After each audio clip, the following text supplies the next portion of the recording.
the hardest round in the gym, it's just 5 minutes of getting took down, beat up, get a little glimpse of hope to get up, and end up catching a knee or an elbow. So hardest round in the gym, but so you get better. It's like where I'm like, weird timing myself, he's even weirder, it's hard to deal with, but he's the best for a reason. It's only going to make me better, perfect training partner for me. If this is the start of this camp, fuck me, what's it going to look like towards the end of it? That's the top of my division. You can see what the gap is, you know what I mean? You can see what you've got to get to if you want to be the best in the world. It brings us all on every day, and we'll have a full team of killers there in a couple of years' time, all up in that rankings.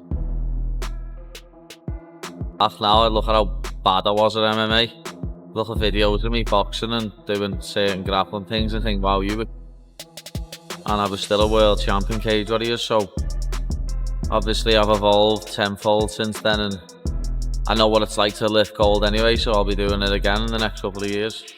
Be the first ever Scouts champion that the UFC's ever had, and obviously be the first UFC world champion next gen's ever had. If I was fighting you, I wouldn't want to be out here getting my head jabbed off. I'll go single leg, I'll lift your leg up, and then rotate me hips. You're not going to just lie there, you're going to try and get up. I take you back, so I control your wrist. Other arm comes around your head, and I put my chin over it, and then just... It goes tighter? Yeah. I know you're a busy man. I hope that we speak before or in the lead up, but if we don't, what can fans expect? What are you hoping to show on January 24th? I'm hoping to come out there. Well, I know I want to come and win the belt, but obviously I want to have an entertaining fight. I don't want to have a boring fight, lads. And I think it's impossible when Justin Gaethje's in the other corner. You know what I mean? You can't not have a good fight when you're fighting Justin Gaethje. So, but I think everyone's going to be shocked, to be honest, because I think I'm going to knock him out. So people won't expect that. People think I'm just going to try and grapple and take him down when I'm not. I'm going to come out and I'm going to put it on. Expecting an early knockout, a late knockout, somewhere in the middle? I don't see him getting past the third, just like Chandler. Paddy Pimblett isn't doing much talking right now, but his training footage is saying everything for him. Every clip is sharp, violent, and purposeful. The pace is relentless, the focus is locked in, and there's zero wasted movement. This doesn't look like a man preparing to hang around.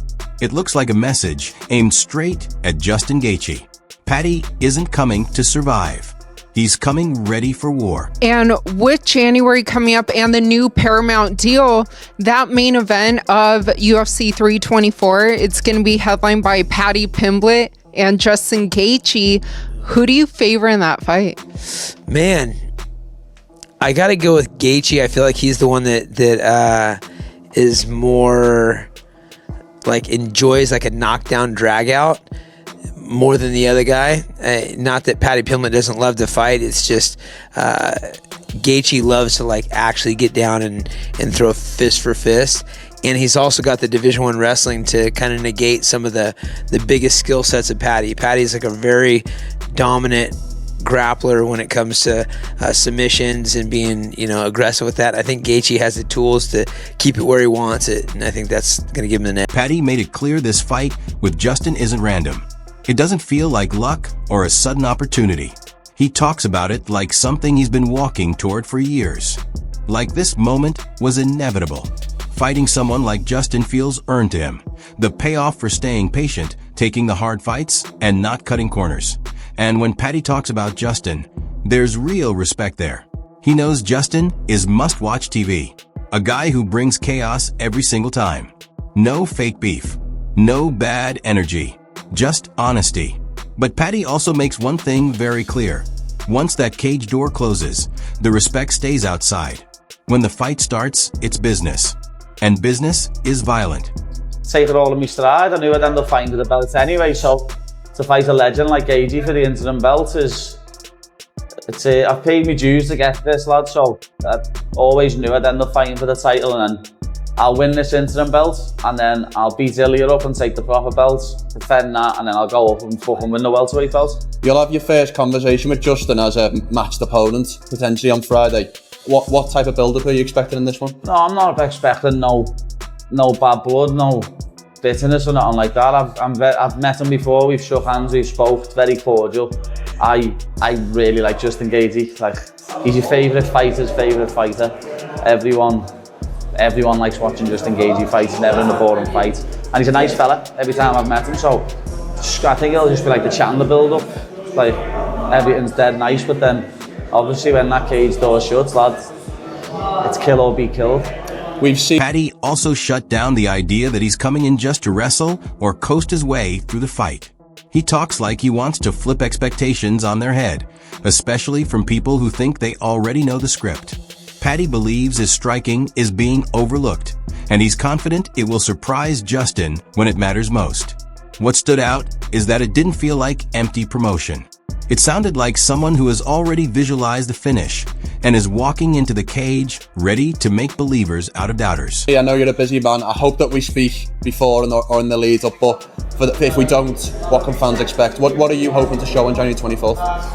I'm hoping to come out there. Well, I know I'm going to come and win the belt, but obviously I want to have an entertaining fight. Don't want to have a boring fight, lads. And I think it's impossible when Justin Gaethje's in the other corner. You know what I mean? You can't not have a good fight when you're fighting Justin Gaethje. So, but I think everyone's going to be shocked, to be honest, because I think I'm going to knock him out.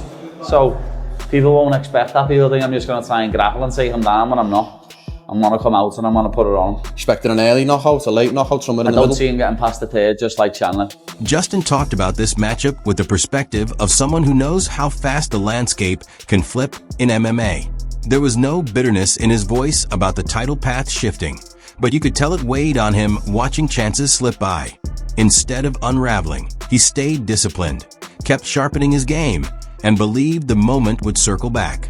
Now, with Paddy standing across from him for the interim belt, Justin sees this fight as everything finally clicking into place after a difficult stretch. It's been a minute, brother, and I think the last time we saw you, you were talking about fighting Makhachev, right? After the Fiziev fight, yeah. Right? That's what we were looking at that point, and a lot of things have shaken up since then. Yeah, it's the nature of this game. It's always like that.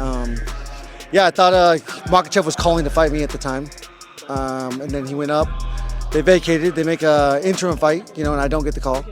But yeah, I just stayed the course, and I've been really working hard in training and really sticking to my guns when it's come to taking the right matchups. I would have fought anybody. I would have fought Arman, I would have fought Paddy, I would have fought Ilya, as long as it was, for a belt, and that's where we're at, so I'm excited. So did you tell the UFC at the time that interim fight was ready, like, hey, just call me and I'm there? Like, had you made them aware? No, I didn't even know that was happening, and then they announced it. So, yeah, it was cool. It kind of sucked because, again, the champion was calling to fight me, and then he vacates, and then I don't get the call. So that was tough. But, I was coming off a loss versus Max Holloway. It is what it is, and timing is everything. And this is perfect timing to finish everything up. When Justin spoke about Paddy, there was no dismissiveness at all. He clearly understands why this fight exists. He sees Paddy as a fighter on real momentum, someone fans are locked into, and who brings electricity to every fight week. The hype doesn't bother Justin. The talk doesn't distract him. What matters is the moment the cage door closes. He's expecting intensity, pressure, and pure chaos. And that's exactly the environment where he feels most alive. Hey, what's your opinion on the guy? I mean, I think people will think it's trash talk, but it's just him being him, me being me, This isn't an entertainment business, and he's one entertaining motherfucker. So, yeah, I mean, I wouldn't mind him adding something to the story so that people want to watch. Either way, people are going to want to watch. I'm the most consistent, most exciting guy, and this guy is on a freaking tear right now. So, when that cage door locks, we're going to try to beat the shit out of each other, and I can guarantee every person in the arena will turn into an animal, and that's my goal every time. Justin didn't push back against the underdog label at all. If anything, he sounded comfortable wearing it. That role has followed him for most of his career, and he treats it as fuel rather than an insult. He isn't concerned with betting lines or outside opinions. His focus is simple: compete with everything he has. This fight isn't about selling confidence or winning arguments beforehand. It's about showing up prepared, embracing chaos if the moment calls for it, and reminding people that he's still a serious threat at the highest level of the sport. And do you feel like, because I think the odds are in favor of Paddy, do you feel like you're going to play spoiler, or do you feel like, hey, they're looking at this whole thing wrong right now? Oh, no, I love being the underdog. I think I've been the underdog. So out of the 12 fights, I think I've been an underdog 8 or 9 times, because I'm always fighting such tough competition. But yeah, absolutely. I'm going to do the same thing I did with Tony Ferguson and Khabib. I'm going to fuck this whole thing up, and then I'm going to fight Ilya. Opinions across the MMA world are split. A lot of analysts side with Justin, pointing to his experience, durability, and ability to handle pressure in big moments. others believe momentum matters more here, and that Paddy's confidence could completely change the tone of the fight. One respected MMA analyst views this matchup as a meeting of timing and styles, and he's leaning toward Paddy Pimblett. The reasoning is simple. Paddy's ability to manage range, blend striking with grappling, and remain unpredictable creates real problems. From that perspective, Justin has absorbed years of damage and been involved in countless high-intensity fights, which could start a show. Paddy, by contrast, appears to be entering his physical prime, sharper than ever, and ready for his toughest test. The mix of takedown threats, evolving striking, and sustained pace is what gives Paddy the edge in this particular prediction. Mixing up the grappling and the striking, staying at range, not being in the pocket with him like a Chandler would be, like a Fiziev would be. I reckon Pimblett's going to beat him. Gaethje coming towards the tail end of his career. I just want to mention now, Arman Tsarukyan is... this is tough for Arman. Okay, he's probably going to have to fight someone else. He said he would be on this card. I don't know if they then called him and he said, no, I can't be on that card, and that's why they've done this. If that's what comes out from this, I guess it could be a bit more understandable, because otherwise it would have been Nunes Harrison to main event, and we just can't have that. We just can't have that. But this is insane. Gaethje versus Pimblett is an absolutely insane fight.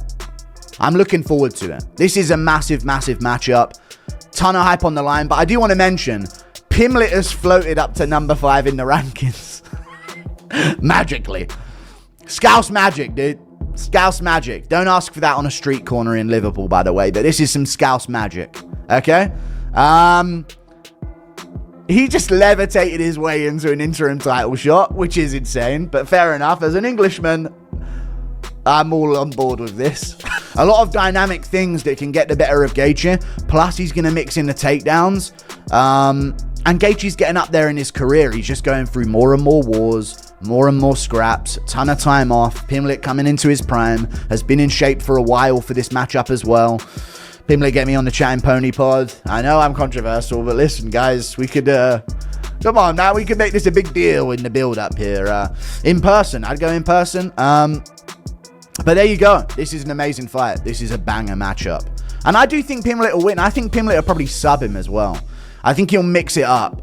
Takedowns, striking, something Fiziev did, but doesn't have the jiu-jitsu to keep a hold of Gaethje with. And Fiziev kept Gaethje down in like an inverted triangle position for like the majority of round 1. I know Gaethje's somewhat decent at scrambling, but it turns out Chandler has no ability to control in any way whatsoever without throwing himself off the top of someone and ending up on bottom, or messing it up completely and using a ton of energy for no success. So I think Pimblett's got that back-taking ability. Pimblett's got that control, that stick to you, that get you in a submission position type jiu-jitsu, which is obviously any type of jiu-jitsu. But you know what I mean? He's got that level that I think is going to be able to keep Gaethje down with his back taken for a while in this fight. So I'm going to go with Paddy Pimblett here. And with January coming up and the new Paramount deal, that main event of UFC 324, it's going to be headlined by Paddy Pimblett and Justin Gaethje. Who do you favor in that fight? Man, I got to go with Gaethje. I feel like he's the one that is more like enjoys like a knockdown drag out more than the other guy.